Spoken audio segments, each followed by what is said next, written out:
certeza você já ouviu falar sobre a Revolução Francesa, mas não sabe tudo que eu tenho para te falar nesse vídeo aqui. Então fica comigo até o final, porque eu te garanto que vai valer muito a pena, cara. Esse vídeo vai ser top demais, hein? Essa é a nossa parte 1 de Revolução Francesa, é o início da Revolução, mas antes você já sabe, né? Produção, roda a nossa vinheta, produção.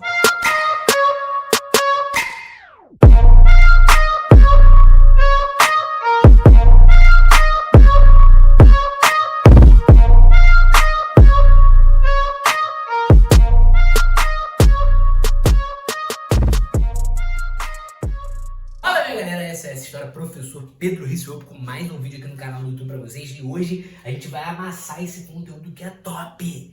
Esse conteúdo é brabo, hein? E cai demais nas suas provas, hein? Esse conteúdo aparece, hein? Cuidado, hein? Fica ligado, hein? Ó, essa aula vai ser completa, então se inscreve no canal, ativa o sininho, curte esse vídeo para ajudar o SOS História a crescer cada vez mais. A gente precisa de você, ó. Se inscreve no canal, ativa o sininho, curte esse vídeo para ajudar o SOS História a crescer cada vez mais. Se você quiser tirar print desse quadro que eu montei pra você, dessa quase lançai, quase, meu Deus, senhor, que isso? Dessa nossa parte 1 de Revolução Francesa, eu vou abaixar aqui rapidinho, mas tu já sabe, né? Tem uns galerinha que fala assim, vem nos meus comentários assim, para de dançar, não sei o que. Eu vou dançar sim. Se tu não gostou, vai para outro canal, o canal é meu. Vamos lá! Deixa se envolver, pra eu te dar prazer e fazer valer cada segundo com você. Deixa se envolver, pra eu te dar prazer e fazer valer cada segundo com você.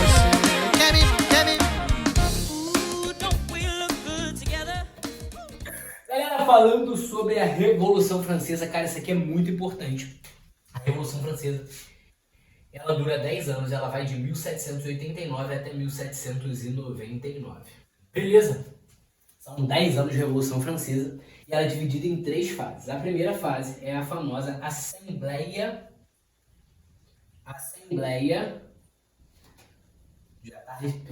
Já tá respondendo, Assembleia de Deus, não é nada de Assembleia de Deus, é Assembleia Nacional, calma. 1789 a 1792. Agora, a segunda fase é Convenção Nacional, que é de 1792 a 1795. E a terceira fase é o famoso Diretório, de 1795 a 1799. Beleza? Cara, isso aqui é muito importante. Por que eu tô falando isso, tô frisando esse tempo todo? Porque a Revolução Francesa ela é um movimento revolucionário que mais impactou o mundo ocidental. A Revolução Francesa ela é responsável pela transição da Idade Moderna para a Idade Contemporânea. A gente pode atribuir à Revolução Francesa o mesmo impacto que a Revolução Industrial teve na economia. Então, na Revolução Francesa, ela traz uma mudança tão brusca no Ocidente que ela tem o mesmo impacto na economia, no caso na política, que a Revolução Industrial teve na economia. Ela é muito importante. E segundo o próprio Eric Hobsbawm, no livro Era das Revoluções, ele vai falar sobre isso. É o único movimento do Ocidente que influenciou diretamente o Oriente, né, sem querer influenciar. A gente tem vários movimentos, inclusive o movimento nacionalista indiano, que quando o líder do movimento ele vem para a Europa, ele vai para a Europa, vem, ó, tô no Brasil, tô falando vem, ele vai para a Europa, ele faz questão de ir em navios franceses por conta dessa admiração pela Revolução Francesa. Então é um movimento muito importante, é um movimento que muita coisa do que a gente vive hoje é fruto da Revolução Francesa. Por exemplo, a Declaração de Direitos Humanos de 1948 é fruto inspirado na Declaração de Direitos do Homem e do Cidadão. Por exemplo, a formação de uma república de governos republicanos também é característica da Revolução Francesa. Óbvio, junto com a independência dos Estados Unidos, mas também a Revolução Francesa tem um impacto maior. Então, todos os movimentos que a gente tem ali posteriores, as revoluções liberais, os próprios movimentos no Brasil, eles têm inspiração direta ou indireta da Revolução Francesa. Ela é muito forte, ela é muito impactante, gente. Ela é muito impactante. E ela justamente promove uma revolução. O que é a revolução no cerne ali da questão? Revolução é uma quebra de estrutura, é uma quebra da ordem vigente. E qual era a ordem vigente na França? Era a monarquia. e principalmente uma tentativa de monarquia absolutista com o Luís XVI. Ele não vai ser nem tão absolutista como o Luís XIV, mas ele tenta. Então, qual o cenário inicial ali dessa Revolução Francesa? Primeiro, é que nós temos uma ascensão cada vez maior de uma burguesia. Uma burguesia que, inclusive, muitas das vezes comprava cargos de nobreza. A nobreza togada, a nobreza de toga. Então, a burguesia está ascendendo cada vez mais na França. E isso vai promover mudanças, porque a Revolução Francesa é um movimento inicialmente burguês. Movimento liberal, iluminista, mas é um movimento burguês. Porque essa burguesia que está crescendo, que está ascendendo, que está se desenvolvendo, que está sendo espremida por um primeiro e um segundo estado, por um clero e por uma nobreza, cada vez mais na França, com muitos impostos cada vez maiores. E isso gera insatisfação. Outro fator é um crescimento demográfico. A França contava ali com cerca de 25 milhões de pessoas naquele momento que antecede a Revolução Francesa. E nós temos um outro agravante, que naquele cenário que antecede a Revolução, tem vários problemas, mas esse é um dos problemas, tem fenômenos climáticos com chuvas que vão baixar a produção agrícola e, consequentemente, isso vai desencadear uma redução de alimentos, o encarecimento dos alimentos que existiam e, consequentemente, uma fome desenfreada. Para muitos historiadores, especificamente, nós temos alguns historiadores que consideram essa Revolução Francesa como uma revolução da fome. Por quê a Revolução da Fome? Porque as pessoas, elas passam necessidades severas nos antecedentes da Revolução Francesa. Gente, a pancadaria come. Quem tem comida, esconda a sua comida. Se descobrissem que você tinha comida, você era espancado. Ah, tem comida. Meu irmão, tu tomava para tentar na tua casa e invadir. Ninguém tinha nada, ninguém tinha comida. As pessoas estavam passando muita fome, muita miséria. Então, o que leva a Revolução Francesa a acontecer não é uma coisa específica, são vários fatores que corroboram, que impulsionam para uma insatisfação generalizada de uma burguesia, de grupos urbanos como os sans-culottes, de camponeses. Então, existe uma insatisfação generalizada que promove a Revolução Francesa, que é um movimento muito impactante. A população está cada vez mais pobre, a fome e o desemprego estão cada vez maiores. Enquanto a população está sangrando, Maria Antonieta e Luís XVI, com a corte no Palácio de Versalhes, que foi construído pelo seu avô Luís XIV, vão estar lá esbanjando. Festas 3 vezes por semana, com roupas diferentes, gastos exorbitantes, muito luxo, muita coisa que sobra. E essa galera tá olhando para isso e falando assim, cara, mas como assim, cara? A gente tá aqui passando fome, frio, desempregado, enquanto isso, existe um grupo minoritário que está usufruindo dos benefícios que nós produzimos? Não faz sentido. A França, naquele contexto, ela é dividida em primeiro, segundo e terceiro estado. Clero, nobreza e tudo que não é clero, nobreza. Cuidado, terceiro estado não é burguesia, é burguesia também.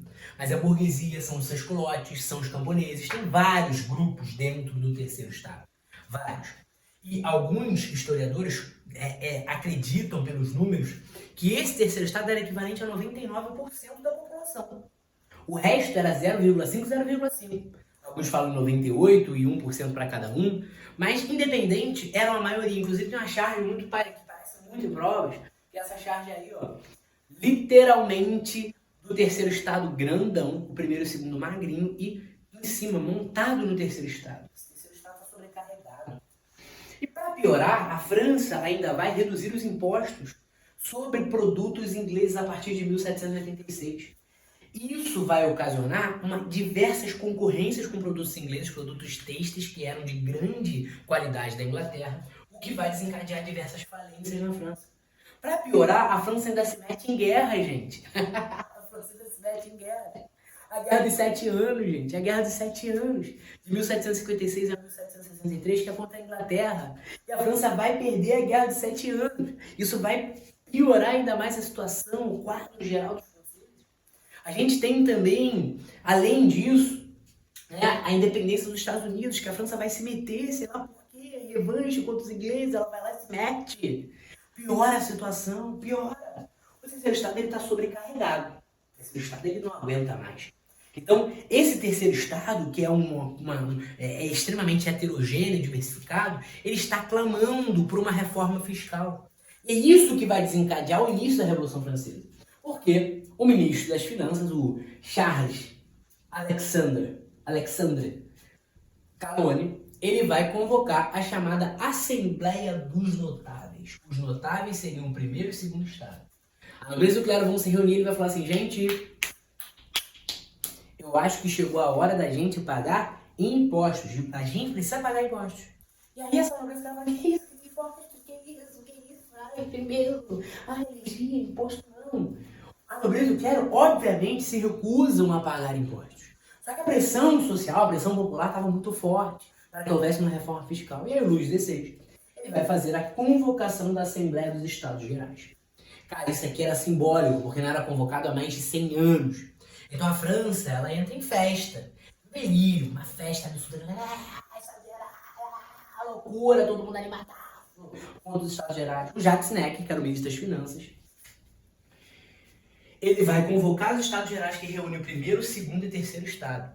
O cara tá lembrando que o avô dele falava dos Estados Gerais, que foram convocados 100 anos atrás. E aí rola uma comoção, uma emoção. É óbvio que o terceiro estado, que é representado nos Estados Gerais, é a alta burguesia. A população, os camponeses, nem conseguem. Então eles, muitas das vezes, têm que se comunicar através de cartas, enviando cartas para expor suas reivindicações. Só que o problema desses Estados Gerais é porque a votação era para ocorrer uma reforma fiscal na França. Tá? E a reunião desses três estados determinava que o voto ele era por estado. E aí, cara, é fácil de você entender que o voto por estado ele vai fazer o quê? Tem que pagar imposto? Aí o primeiro estado vai falar? Não. O segundo estado vai falar? Não. E o terceiro estado vai falar? Sim. Ou seja, vai ficar quanto? 2 contra 1. O que o terceiro estado começa a defender? Olha, o voto ele não pode ser por estado. O voto ele precisa ser por cabeça, por pessoas. Porque nós temos um grande número de deputados e tem pessoas do primeiro e segundo estado que não vão votar a favor ou contra a cobrança de impostos. Vão votar a favor da cobrança do primeiro e segundo estado. Por quê? Porque existe gente do clero que é do baixo clero, que está no meio da sociedade das vilas, vendo a pobreza da população. Existe gente da nobreza que é a nobreza de toga, que comprava o título de nobreza, então era um burguês que tinha títulos, que ganhava dinheiro e que pagava impostos também. Então, após esse rebuliço todo e essa confusão deles pedindo o voto cabeça, o Luís XVI tem a brilhante ideia de demitir o Jacques Necker, colocar um ministro das Finanças mais conservador, o Barão de Bretteville, se não me falha a memória do nome, e vai dissolver os Estados Gerais. É isso que tu acabou de ouvir. Ele dissolve os Estados Gerais. Quando ele dissolve os Estados Gerais, o terceiro estado fica boladaço. Tá de sacanagem. Acho que a gente é otário. E aí o terceiro estado pega. Me lembra como se fosse hoje. Os caras simplesmente se lançam em direção ao salão de jogos da Pela, que era uma região ali, um lugar em que eles, o rei, né, jogava jogos, que era tipo um tênis coberto, que se trancam lá e falam que só saíram de lá com uma nova Constituição, com uma nova Assembleia. Ameaçam criar uma nova Constituição. E aí começa um rebuliço na cidade, porque a população começa a se organizar, começa a surgir uma fake news de que o Luís XVI ele ia mandar enviar tropas para as cidades para executar a população. Começa a rolar esse burburinho e tal. O Luís XVI tá vindo, ele vai quebrar todo mundo, ele vai arregaçar todo mundo e vem. A galera que tá no desespero, com fome, desempregada, na miséria, começa a se organizar e falar, cara, a gente tem que buscar formas de se defender. Vamos pro Arsenal dos Inválidos e vamos pegar ali armas no Arsenal dos Inválidos. Mas faltava uma coisa, pólvora. Como é que a gente vai achar isso? Vamos para um outro local, que é chamado de Bastilha, que é isso aqui. A Bastilha era uma prisão política do Luís XVI. Os inimigos do rei, eles estariam ali na Bastilha. E aí simplesmente eles invadem a Bastilha. Eles tiram, né, arrancam pedras, né, da Bastilha e tudo mais. E aqui no 14 de julho de 1789 a gente vai ter a queda da Bastilha. O Éric Robespierre fala sobre isso. Não há nada melhor do que a queda de símbolos em uma revolução. O que cai aqui não é, de fato, a Bastilha. Nada caiu. O que caiu foi um símbolo, que era o símbolo do absolutismo francês, que é ali onde ele prendia os seus inimigos. E o que vai acontecer é que a população tá armada, tá com pólvora, um começa a olhar para o outro e falar assim, cara, começa a lembrar do seu filho, da sua filha, do seu sobrinho, da sua sobrinha, passando fome, sem leite, sem comida por 3 dias. E fala, cara, o que a gente pode fazer aqui? Um começa a olhar pro outro e... Bora, vamos saquear tudo que puder. Começa um grande saque às propriedades, invasões. Esse evento vai ser chamado de O Grande Medo, que é o momento em que esses grupos populares começam a invadir e arregaçar tudo. O Luís XVI percebe o seguinte, cara, se eu não propor uma Assembleia Nacional, uma formação de uma Constituição, vai dar problema para mim. E vão querer me derrubar de uma forma ou de outra. Vão me derrubar. Então eu vou propor antes que a Revolução seja feita sem mim. E aí ocorre a criação de uma Assembleia Nacional para criar uma Constituição a partir de 1700. Beleza, minha galera? Curtiu esse vídeo? Já deixa seu like. Se inscreve no canal, essa é só a parte 1. Ativa o sininho, vai vir a parte 2, vai ser pancadaria. Curte esse vídeo pra gente crescer cada vez mais produção. E fazer valer cada segundo com você. Quer me